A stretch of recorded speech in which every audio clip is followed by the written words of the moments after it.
Hello, everyone, and welcome back to Spare of Thoughts, the podcast that shines a light on the people, ideas, issues, and organisations that are often overlooked or misrepresented in the media. I'm your host, Tom Spare.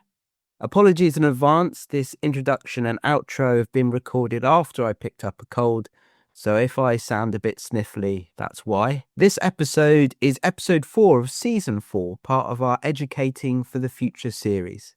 In episode 1, we looked at getting kids into STEM. In episode 2, we explored filmmakers of the future. And in the most recent episode before this, episode 3, we looked at universities and climate justice. The focus for this episode is making a matricentric future. A society that is matricentric puts mothers and caregivers at the centre of society, prioritising a collective approach to bringing up children. To discuss this topic, my guest today is my good friend and founder of Womb CIC, Sinnead Ali. Sinnead has recently opened a yoga studio and community space in Cardiff called Womb. In today's conversation, we cover Sinnead's journey from working with me at Cardiff Students' Union over 10 years ago to travelling and becoming a yoga teacher. We discuss the inspiration behind Womb CIC, including Sinnead's personal experience with health issues, her work in Singapore hosting women's circles, and her training in pre- and postnatal yoga. Sinnead explains the term matricentric and how it influences the studio's holistic approach to wellness. And we discuss much, much more. So let's get into it and spare a thought for a matricentric future.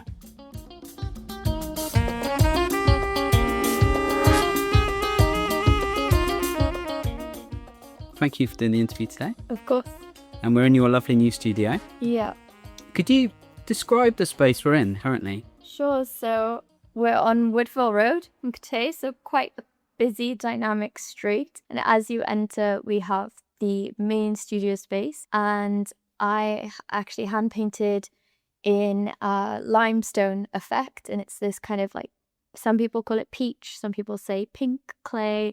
It's just quite a warm color that has been in my mind since like the very first inception. And yeah, it's quite open and there's nice gentle fabrics on the windows. So there's some privacy. It just feels quite nurturing and comforting, I think, but still quite spacious. And then we have 2 treatment rooms as well. One is based on the moon and the idea of kind of illumination and healing. And so it's called the Chandra room, which means moon in Sanskrit.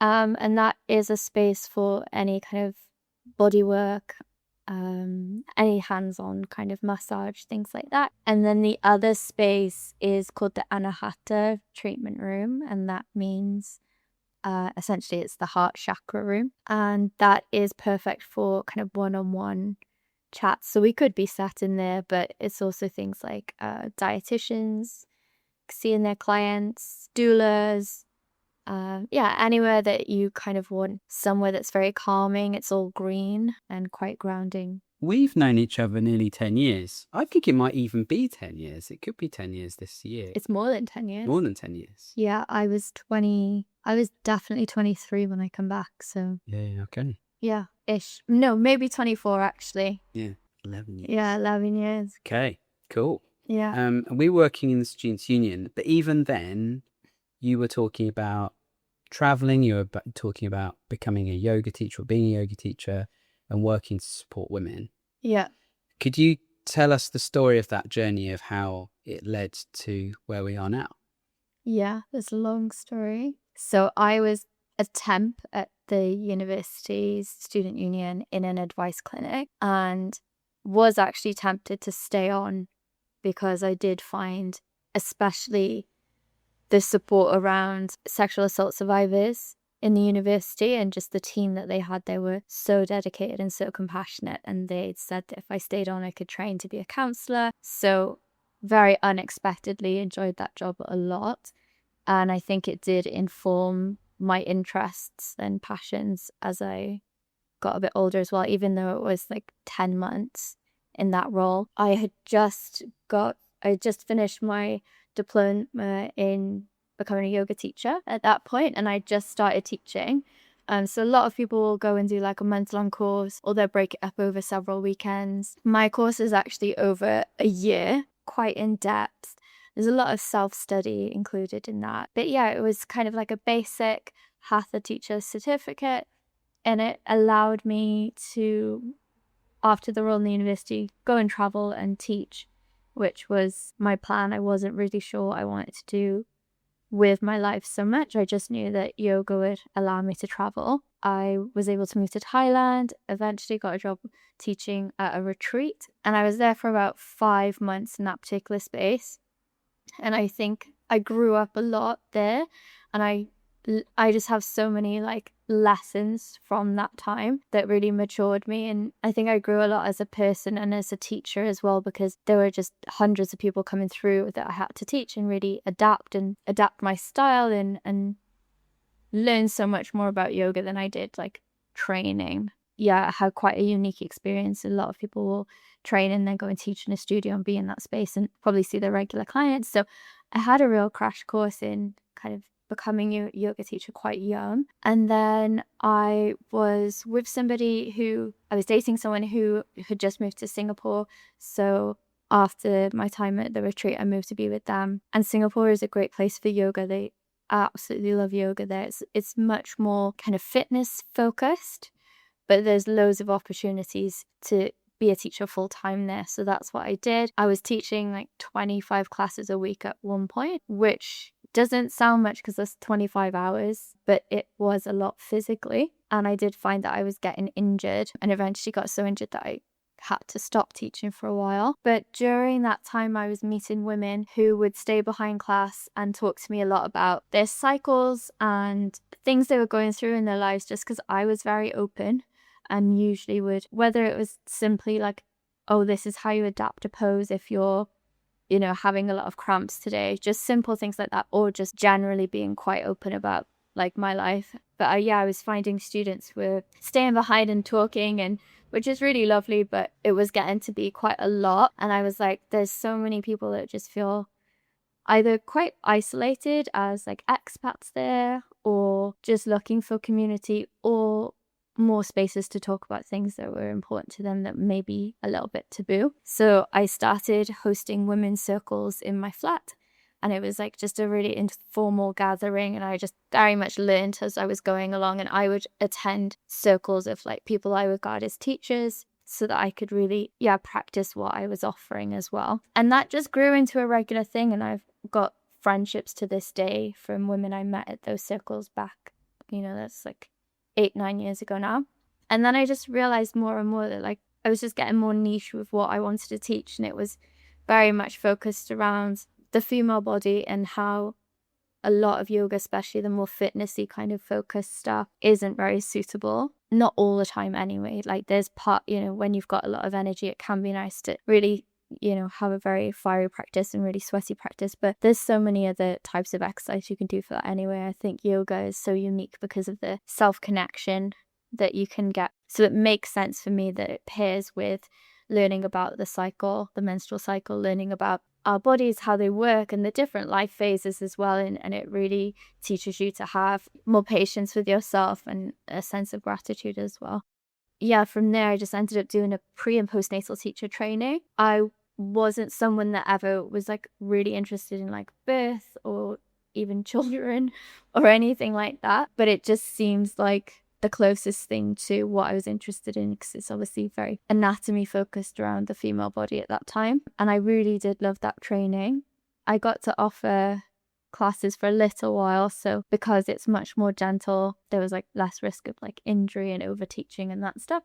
So I was able to get back into teaching through that. And alongside all of this, I had slid into the DMs of a sex therapist who I just come across on Instagram, and I thought her work was really fascinating. She was they were almost like Ann Summer parties, but not sleazy. It was like education, but fun, but for adults. And I was like, it's just so important. People don't know a lot of like really basic stuff about their anatomy, and just like it's literally a human right to have access to pleasure. And I don't think people necessarily know that. And so she just had an amazing way of putting things. And I said, I'll literally interview. I don't even know what I'm actually asking. I just want to learn from you. Just doing like really kind of menial tasks for her for a while, and then we got closer, and she said I'm going to put on a festival. So she had organised Spark, which was sexual pleasure and relationship conversations. It was Asia's first sexual wellness festival, and I managed part of that. And then the next one I became co-founder, and then we would do things like pop-ups and various events, and we put on plays, and it was really incredible part of this journey. And then I was offered a job for one of our main sponsors. They were a sexual wellness company. Basically, they produced, can I say sex toys on? Yes, Sex yeah. toys. It'll be the first time. I just did. I don't think maybe it won't be the last now. Maybe it'll become a regular feature. Very different kind of podcast. But yeah, that's what they manufactured, and they were, their whole thing was they were very female focused and body safe and anatomy informed, and like just such a cool different approach to anything like that. So yeah, I worked for them, and I got much more trained up on being able to like deliver kind of education based workshops. So sexual wellness was, I went from kind of yoga to sexual wellness being like my main focus for a while. I can't chalk it up to the exact moment, but it was definitely during the first lockdown, and I was living in Bali at the time for just under a year, but I was basically trapped in Singapore on a work trip. So during that first lockdown, where my focus just became on birth, and even though I had done that teacher training in the past, like I said, it just wasn't something I was really excited about. But yeah, I think I just got a bit of a hyperfixation just on like physiology, and I came across a birth worker called Mars Lord who still has Abuela Doulas, which is a doula course and training, but it's very much also a community and a directory for birth workers, and her focus is on cultural safety and ending the disparity in maternal mortality in the UK for Black women and for Asian women, mixed heritage women. So I was really fascinated because I'd not really heard of like these disparities before. I didn't realize how harmful the way we kind of approach birth is, and how actually quite simple it can be if we just like get out of women's way and listen to them and treat them with respect and don't be racist. Things that just seem it's really fascinating. So that just caught my attention, and I did the same thing with Mars that I'd done to my ex co-founder. I just messaged her and I was like, I really want to be on the course. I really want to learn from you.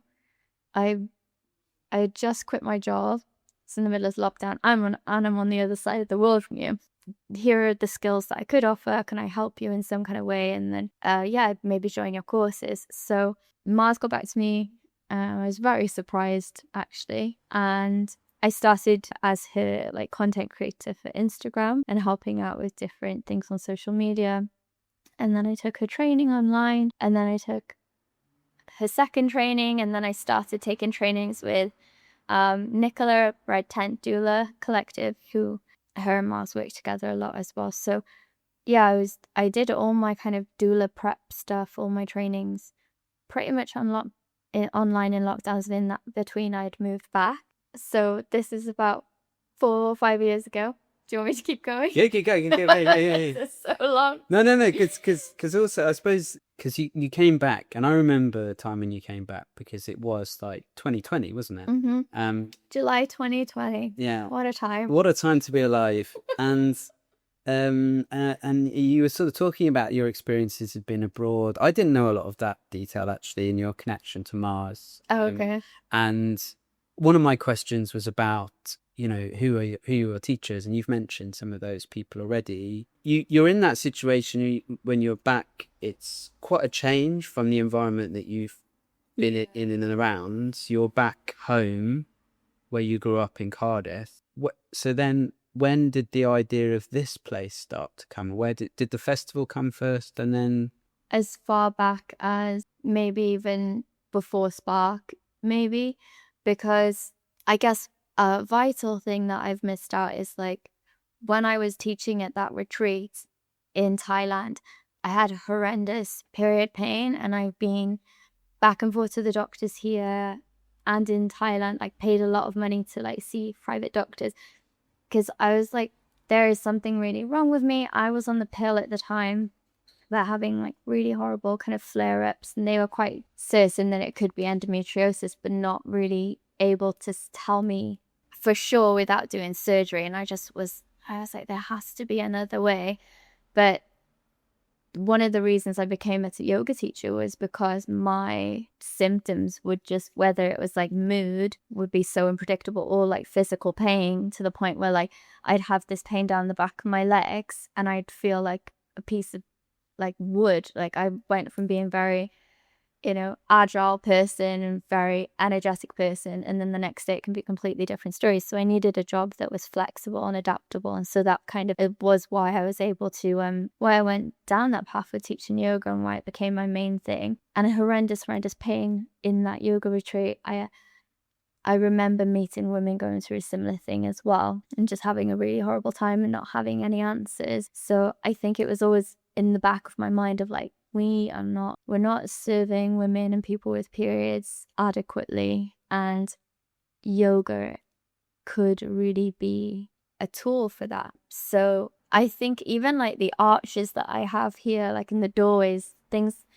details like that was always kind of in my mind, not just because it looks nice aesthetically, but I wanted a space that felt just very nurturing. And there's a charity in London, I can't remember what it's called, but the focus is on working with refugees and survivors of like war crimes, like people who've been, experienced torture, and they're building all the corners around it and all the archways around it, and even like the front desk, and it's basically trauma-informed design.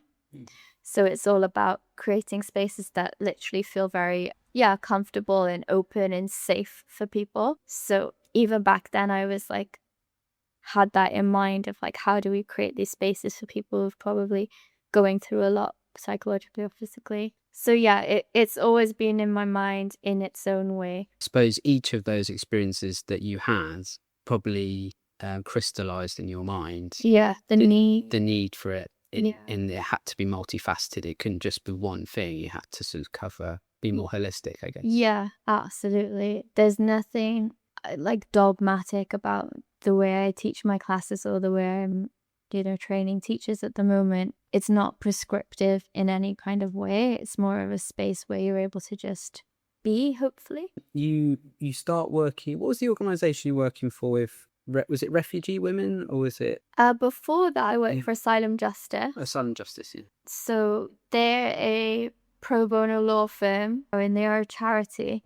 And I was just, like a receptionist, but kind of odd job person, as you are when you work in charities. You end up doing lots of different things as well. Hearing about and learning much more about the system, the asylum system in the UK, how violent it is and how unfair it is, and it's so far removed from what people perceive it to be. It's so much harder to get asylum here, any kind of support. So that really lit a fire under me. And then while I was working with them, one of the lawyers had said there's another charity that focuses on women and birth, and like this would combine, the doula trainings that I was still kind of doing, and like bringing all that together. And I just thought it was amazing. And I think I interviewed maybe 2 or 3 times before I actually got a job with them. They were really small at the time, literally volunteer run, and had maybe 1 or 2 members of part-time staff. So that was the Birth Partner Project, and they were literally created by a midwife and another, a few other amazing women volunteers mainly. And I started with them very much kind of social media again and assisting with that side of things. And then I was trained as volunteer coordinator. My role did kind of encompass so much more than that as well, if that makes sense. And I got to do a lot of really lovely like creative things with mums and like well-being things. And I was present at a lot of labours and a lot of births. So it was incredibly rewarding, but it was also really, really hard. And I think that compounded with the stress that I didn't realise was there from lockdowns. I definitely had burnout. So I had that period of burnout, trained as an abdominal massage therapist with the Abdominal Therapy Collective, which is like, I could do a whole episode on that. Incredible. So I offer wound massage based on what I learned with them and trained in anatomy and physiology. And just at the most perfect time, was invited to be a coordinator at the Dreamin' Retreat in Mid Wales. It's owned by Charlotte Church. And, you know, they get so many applicants to come and coordinate there. And you are, you know, looking after a group of people who do expect like a really high standard experience. So it wasn't exactly easy, but for someone who's going through burnout, who still needs to make money and also getting to be in the well-being kind of space, it was just such an enormous like privilege to be able to do that. And it was so aligned as well, because they're very much about connecting with the land, and Charlotte talks about being guardians of the land as well. Her mission is to democratize wellness, essentially, and that everyone should be able to experience walking in ancient forests and singing to streams and lakes, and just the quality of the silence there and the really bright night sky. It's like the second darkest sky in the UK. So you're seeing like constellations really clearly, and just sitting around the fire pit, sound baths, and really beautiful like whole foods, and connecting with people you would maybe normally talk to. Just everything they're doing there is so wholesome, and there's so much history on the land as well. So it was just such an incredible experience. And I think on paper it's quite a far out idea, and I don't think maybe anyone else could have executed it apart from Charlotte, because she's very much a visionary. But having that experience definitely encouraged me to dream bigger, and just why not set up a space that's matricentric and cycle informed? Like, why can't that work? If what they're doing works, why can't this? So that was really foundational role as well for me to create this space. Before we head into the next segment of the show, I want to highlight a recently released episode from the Be the Change Media Network. On Wednesday, the Political Dispatch co-host and network founder Lily Mott interviewed her dad, Chad, a high school teacher in the US, about a recent high school shooting which took place in Lily's home state of Colorado by a pupil of Chad's. It's a really moving and timely episode. And I would say, you know, I know Lily really well, and we've interviewed her dad previously. It is a really eye-opening discussion where, you know, in the UK, high school shootings, school shootings are very, very rare. You know, you have to look back to the Dunblane massacre to see something that's comparable. And that very much speaks to the nature of political discourse in America, gun violence, attitude towards violence, the role of the media, and the role of money and inside influencing in the way in which laws are made in America. What the problem is not necessarily radical voices that are liberal or conservative. The problem is allowing ourselves to be in those kind of echo chambers, you know, and allowing ourselves as adults to be irresponsible in terms of our own intake and our own rhetoric, you know, and looking at this and saying it's black and white and it's us versus them. I mean, that kind of division, you know, is self-defeating, absolutely, for families, for individuals, for the country. And I think, you know, you have to try to go out of your way to be better informed, because the more informed you are, the less ignorant you are, the more likely you are to be more moderate and be more appreciative. You're going to have less antipathy towards people who are different than you, and less prone to that kind of dangerous division that can lead, you know, to modeling, unfortunately, bad behavior and potentially dangerous behavior. You know, instead of filling your minds with ideas and your heart with love and acceptance, you know, you're filling your gun closet with, you know, with weapons for the coming apocalypse. I think, you know, you're modeling the bad behavior. So I'd really recommend that episode. You can find it by searching bethechange.podcast. The episode is called Evergreen Strong: Lessons from Tragedy, Healing Together and Building a Better Future. And now back to the episode with Sinnead Ali, where we're talking about a matricentric future. where we pick up now, we are talking about the impact of the COVID-19 pandemic and what that had on our mental health and wider societal implications. It was a very traumatic time, which I still think's gone massively under the radar. Like, we've had to just move on and about it, which seems so problematic. We take physical manifestations a lot more seriously, don't we? If someone breaks an arm, we're very sympathetic, whereas if they're having mental health struggles, it's a lot more, people are open to more kind of criticism, like, and a lot less empathy. And I think that's very similar as well. People who are having long-term physical symptoms and issues are kind of more isolated and maybe forgotten about a bit more, which is really sad. But I think all of us have been impacted psychologically, mentally, emotionally. Friendships, so many friendships were lost, and, you know, families as well, like so many divorces at that time. Yeah, it's just horrendous. We definitely haven't acknowledged it, but I'm like, I wonder how that would even start on a mass level. Yeah, it's true. You know, I don't think our leaders are very interested in telling people to take a beat and look after themselves. It's not very productive, is it? No, it doesn't help economic growth. No. Jim. The GDP will not grow. But I mean, eventually, they had long-term thinking. Well, yeah, it would. And this is the thing, like, I suppose this is what your work's all about. It's more holistic, it's more community-based, it's everyone working together and listening to the people that are going through that experience, which seems so, as you said, it seems so straightforward to do. Changes that could be made in the NHS, in our wider welfare state.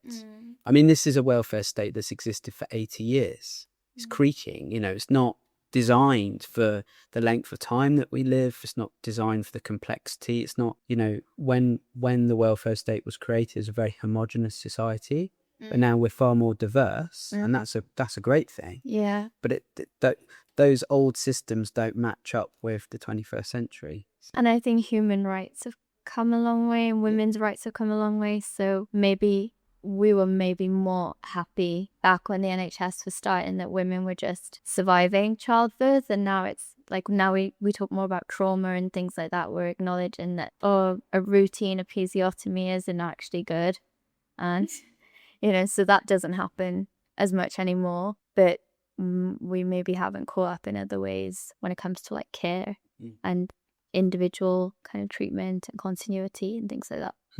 Yeah, and being able to like respect older ways. Like there is such a focus on, and we'll talk about the festival, but at the festival there was a lot of talk about forgetting about what it was to be in communities, and Mars talked about it in one of her sessions, where, you know, we moved from being in small communities to being in high-rise flats and in very busy cities where we're individuals rather than a collective. So we sort of lost a lot of that tradition, where it's more matriarchal society. It's more based around, you know, cycles of the year, not just a person's biological cycle, but also nature cycle as well. So it's a part of nature. Yeah, exactly. Rather than being like I don't know, there's this thing that we're the ones that rule the roost, but we're really meant to be the protectors of Earth. We're not meant to be the guardian. Yeah. So it's that's quite biblical of you. Thank you. Well, my name's Thomas, so it's very and I went to, you know, Church of England school, Catholic secondary school, so there's well, I'm sure it's a very pagan thing as well. I don't know, it just reminded me of like gardens and looking after gardens and the idea of being trusted with the planet. And we're not at the top of the chain, we're just sort of part of it and part of the cycle, and everything we go through cyclical. I mean, the world that we're going through now, and what the re-rise of fascism, we obviously don't need to go into all of that, but it you know, it's gone out. You know, the people that lived that time aren't really here anymore. So there isn't really there are not many living people left who were old enough to be able to say this was terrible. And if we cared more, respected more, when it comes to elders, maybe we would have heeded their warnings and not think that there's kind of some exception if we do all the really hateful, heinous things again. Yeah, exactly. The world as it is, I think, is incredibly selfish because it's driven by this idea that to get anywhere you need to make a load of money. But I mean, we can't take it where you're going. So you not as well treat people well here, you know. And I suppose that's, you know, at the center of what you're doing is trying to bring people together. The practice that you have here is very matricentric. What does that mean? Yeah, so all of the yoga classes are cycle informed. So each class basically represents a different phase in the cycle. You don't have to be in that phase yourself. You don't even have to have a cycle presently. You don't have to have ever had a cycle.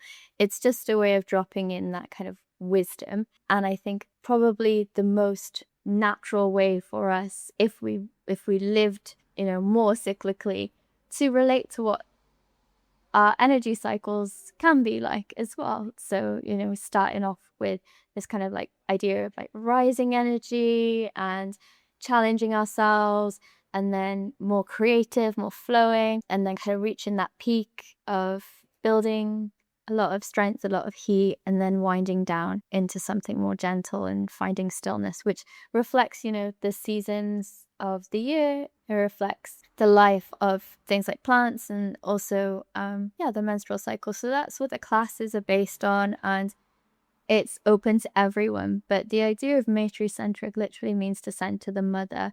It's not matriarchal, which is like the opposite of patriarchy.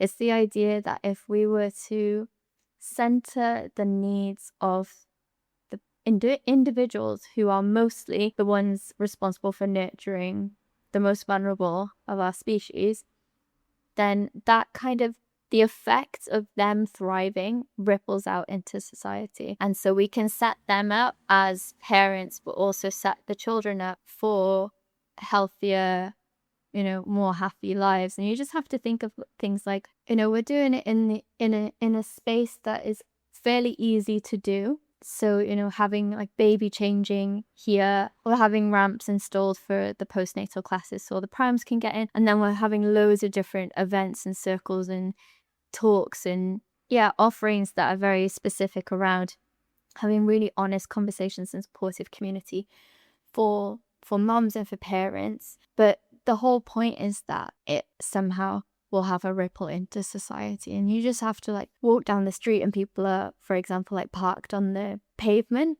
That really irks me. If we were more matricentric and thought about that person who's pushing a double pram, we would maybe design cities in a way that not so heavily focused on spaces for cars, but really thinking about the most vulnerable. And that would also, you know, that would then benefit people who are differently abled, who have wheelchairs and different access needs as well. So I think that's just like one really obvious example of like how if we were more matricentric, that those needs would kind of ripple out. And if we were just starting from that vantage point, because that I'm not saying mothers are more vulnerable in the sense of weak or, you know, need more or anything like that. It's they're responsible for a human life that can't look after itself at all. And so traditionally in any culture, if you go back, whether it's a few decades or hundreds of years, there would have been support systems around that child, not just a mother and baby. It would have been looking after the mother, looking after the other children, and just way more connected. As you mentioned, like Mars said, we would have all lived together, whether that's with, you know, our parents for much longer into their later life, or we would have stayed just closer to our families in general. So parenting wouldn't have been something that now people can make a lot of money out of and really market because it's so hard.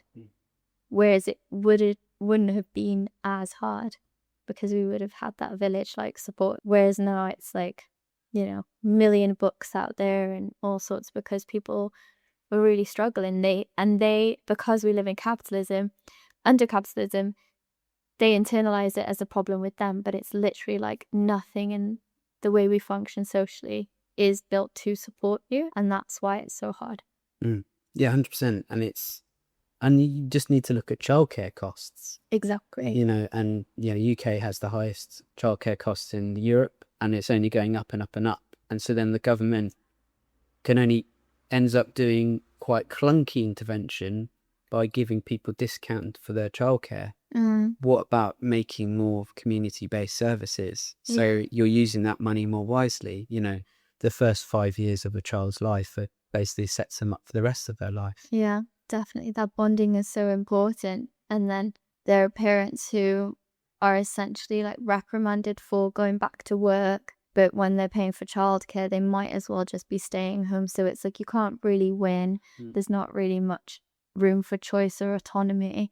And then the treatment from like the general public is often, I hear, like, oh, well, you decided to have the children, as if it's become like a luxury to have kids now. I just think we've got to a really sad place where there's so much judgment for people just doing it's the most human thing in the world is to reproduce. And I suppose the festival you put on, a lot of those sessions were offering a future where that might be possible again, or, returning back. Could you talk about the second Womb Festival that took place in Grangetown, and tell us about the festival and how it links to the work that you do here? Yep, so Womb Festival, Summer Festival, it was the second one. I mean, it's very similar to last year, but I did want to create an atmosphere that felt quite village-like, so I think we achieved that this year. Our focus, just like at the studio, is on menstrual well-being, maternity and menopause.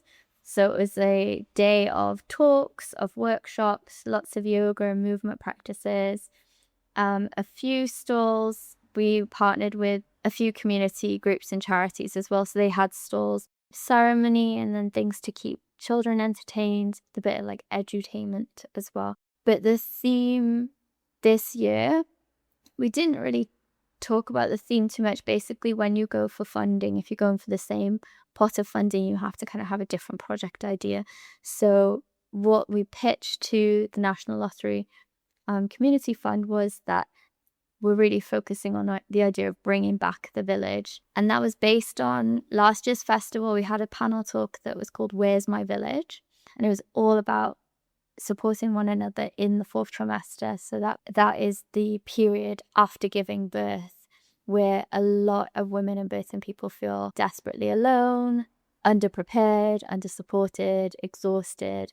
The biggest crash you'll ever experience with your hormones, sleep deprivation, all those things kind of compounded with the lack of support and preparation for a huge initiation that a lot of the time we're not really supported through. That is birth. And that fourth trimester, a lot of people are really kind of surprised, and there are huge rates of birth trauma and postnatal depression.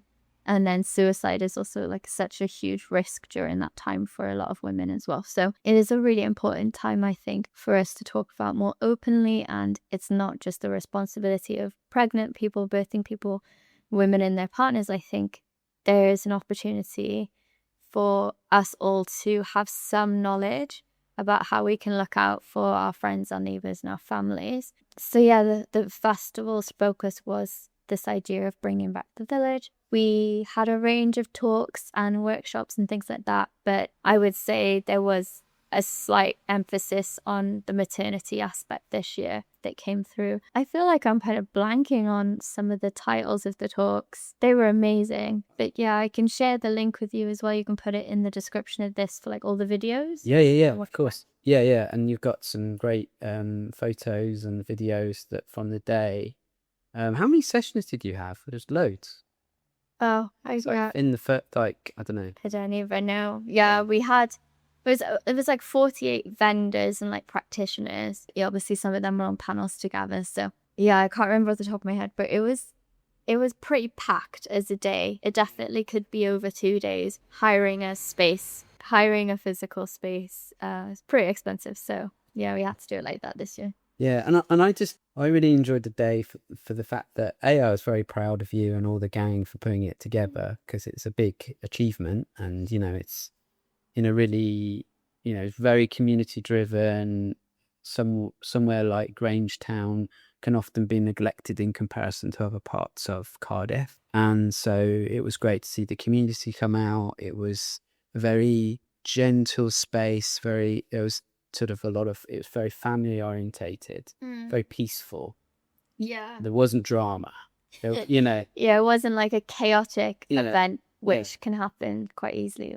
It just sort of free flowing. Yeah, And spaciousness is really important to me. yeah. So I sensed all of the, I could see all of your touches across the whole thing, which was really cool. Can I say one thing on?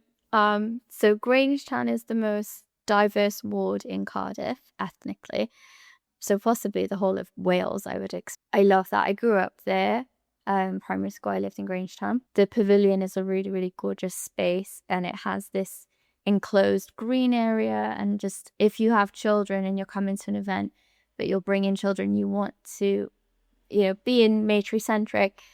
We really wanted to have a space where parents could feel confident that the kids can run off, and there's going to be eyes on them and they're safe, but they don't have to be like hyper vigilant. They can actually relax. So that was part of why it was so important that we hosted there. I also know a lot of sanctuary seeking families and refugees are dispersed along the 2 main roads around the pavilion as well. And like you said, wouldn't necessarily have a health event of this scale in that area. The pavilion do a really great job of having quite a diverse amount of community-based events there, like really great things happening. But as you've mentioned, the day was so packed with like a range of talks and things like that, where we're bringing in some people that were from the community, some people from the wider community, and then a handful of people from outside of Cardiff as well. So, and it was free for Grangetown residents, which is something that we're always going to stick to because it is their community hub. So yeah, hopefully it was enriching and pouring more into the space than we took away. That was important to us. Yeah, and you could tell. I mean, it's it's a really cool day to be part of. Are there particular people, figures, teachers, friends, or family members who've inspired you to do the work that you do today? Yeah, so many. Obviously, you mentioned Mars. You mentioned Nicola. They're so committed to like dignity in birth, which is really important to me. So yeah, definitely those 2 amazing women. They come and support the festival both years now. And then there is a midwife in Bali called Robin Lim, and she wrote a book called The Forgotten Chakra, and it's about the placenta, which is an incredible book. But her birth center that she runs basically through donations, before her birth center, women would give birth. And if they couldn't afford the hospital fees, the hospital would send women out and the babies would stay in the hospital, and women were known to like sleep on the steps outside until their family could come and pay. Like I heard really, horror stories like that. And obviously that's so bad for them and also really, really bad for babies. And so Robin Lim is Balinese American and is a midwife. So she set up this birth center, but she also does a huge amount of relief work. So while people are running away from sites of volcano explosions and earthquakes, she's going into those areas as fairly elder person to make sure that pregnant women are getting out safely. She's incredible. She does a lot for the elderly there as well, like lots of free clinics and things. So when I moved to Bali, I literally moved to live near her birth center with the idea that I would go into their training, which happens once a year, and then COVID happened, so I couldn't do that, but I will go back. She's incredible. My other teachers, Shani and Alexandra, they wrote Wild Power and Wise Power, and I've done their menstruality leadership coaching. I learned so much from them about the cycle, and like as a solo entrepreneur, it's really easy to feel like, does this even make sense? What am I doing? Like, it's very easy to doubt yourself if it's even needed. It's obviously quite niche, especially in the way that I do it. I'm not talking about productivity or, hack your cycles or anything that could be very marketable and trendy. So it's very counterculture in a lot of ways. So yeah, the Red School with Shani and Alexandra really reaffirmed why this work is so needed to me. Yeah, a million other people, they're the ones that come to mind. I meant to say Uma as well. Sorry. Oh, so who? So is that so who?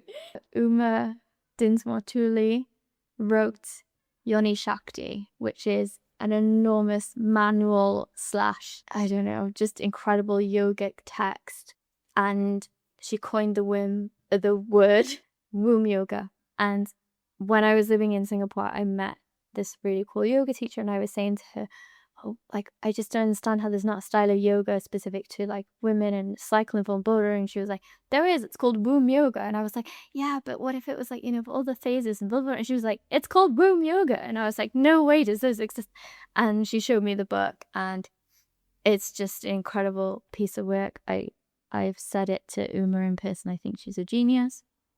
Really like changed so much about how a lot of teachers practice, and that will continue to have ripples through the world. And she also delivers amazing nidra sessions and is very much about rest as a way of kind of resisting and passive kind of protest, which is so needed, I think, at the moment, because we're all pretty frazzled in our own ways. So yeah, Uma's been a massive influence on me as well. Will this be the final one? So for anyone listening who feels inspired by your work or interested in finding out more about the studio, where can they find out more information about Womb CIC or how to get involved? So the website is wombcic.co.uk. The Instagram that I'm currently using is womb.sanctuary, so that's for the studio. The dormant Instagram for the festival, which we'll probably just use around the festival times, that's womb.cic.festival. But yeah, womb.sanctuary or womb.cic online. Yeah, that's all pop in. 99 Woodville Road in Cathays. Cool, that's all the questions for me. Any final thoughts? No.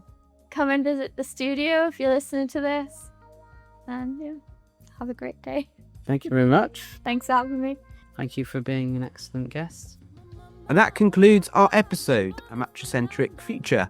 A huge thank you to my good pal Sinnead for such an illuminating conversation. Really enjoyed catching up with her and discussing her career so far and all the amazing work that she's been doing recently. If you want to learn more about Sinnead's work, you can find more information about Womb CIC online. Head to www.wombcic.co.uk. That's www.wombcic.co.uk. Or you can follow Womb Sanctuary on Instagram. All the links will be provided in the show notes. And if you want to get more content from me, you can find exclusive insights, behind the scenes stories, and extended reflections by subscribing to my Substack, which is also linked in the show notes. The title track for this show is Young Shall Grow, credit and thanks to Afro Cluster, Magugu, and Asha Jane. Spare a Thought is a Be the Change Media Network production. Thanks for listening. Whether you like